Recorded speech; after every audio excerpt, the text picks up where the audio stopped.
Hey, good morning, guys. Welcome to day 4 of this journey that we're on as husbands. Listen, I know that we've talked in the last several days about having the mindset of Jesus, being humble, right? Being willing to give up, to sacrifice, like Romans 12, 1 and 2 talks about. And we might be thinking sometimes, man, why should I sacrifice for my wife? She doesn't do it for me. She doesn't give up things, or she's always on me about stuff, or, you know, fill in the blank, right? Well, for one, and here it is, I'm just going to say it. Jesus didn't have to give up everything that he did.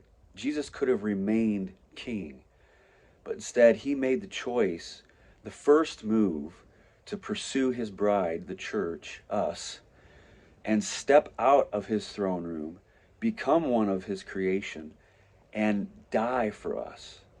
That's the example that Jesus set for his people, and especially us as husbands, to look at him, the ultimate husband, to see what he did and say, man, if Jesus did that, and now he's requiring that of me as a husband, of you.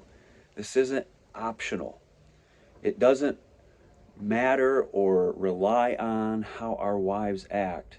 This is a part of the position of being a husband, of being a leader, is to say, I'm called to do this. I'm called to sacrifice. I'm called to give up whatever it is that's keeping me from God, keeping me from loving my wife, and again, everybody else that is in my life as well.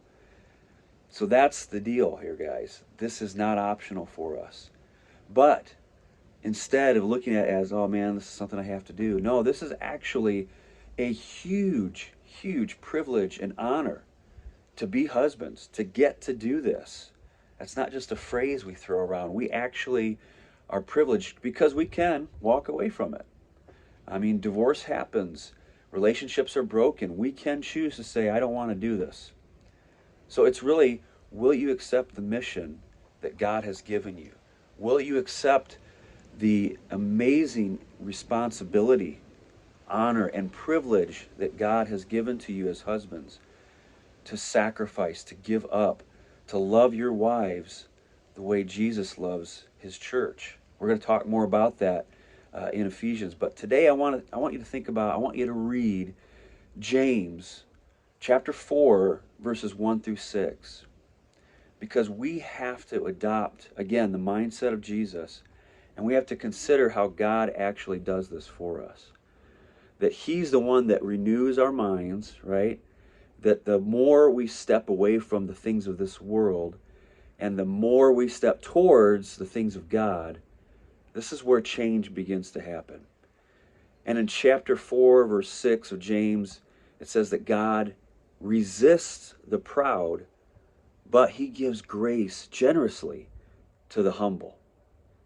This is an issue that we have to face, and we have to do it right now, today. Am I going to humble myself before God and say, God, I want to be a better husband. I want to love my wife the way you love her and the way you love me. Or am I going to be prideful? God resists the proud.